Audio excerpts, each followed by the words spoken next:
तुम्ही शेकडो लोकांचं मनपरिवर्तन, मृत्यूच्या दारात उभ्या असलेल्या माणसांना तुम्ही पुन्हा जीवन देण्याचं काम केलेलं आहे. तुम्ही लोकांना कसं परावृत्त करता आत्महत्येपासून? काय केलं तुम्ही?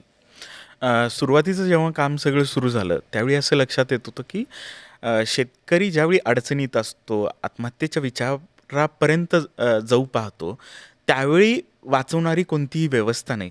मग मी गावागावामध्ये जाऊन शेतकऱ्यांचीच मुलं, वेगवेगळ्या कॉलेजेसमध्ये जाऊन NSSच्या माध्यमातून मुलं एकत्र करायचो आणि गावांमध्ये जाऊन आम्ही अवेअरनेस प्रोग्राम घ्यायचो बरं. की आत्महत्या न करता काय उपाय आहेत, काय केलं पाहिजे.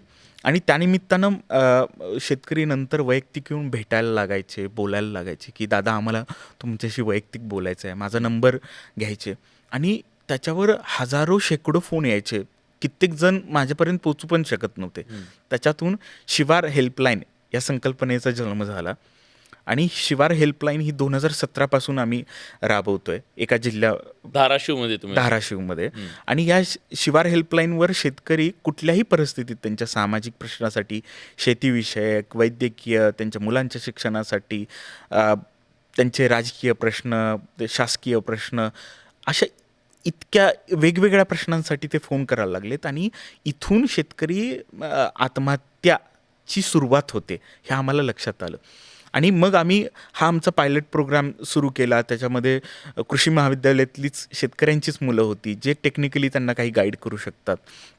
आणि मग आम्ही ही शिवार हेल्पलाईन सुरू केली. शिवार हेल्पलाईन सुरू केल्यानंतर आम्हाला असं लक्षात आलं की महिन्याभरात आम्हाला 234 शेतकऱ्यांनी पहिल्या पातळीमध्ये संपर्क केला.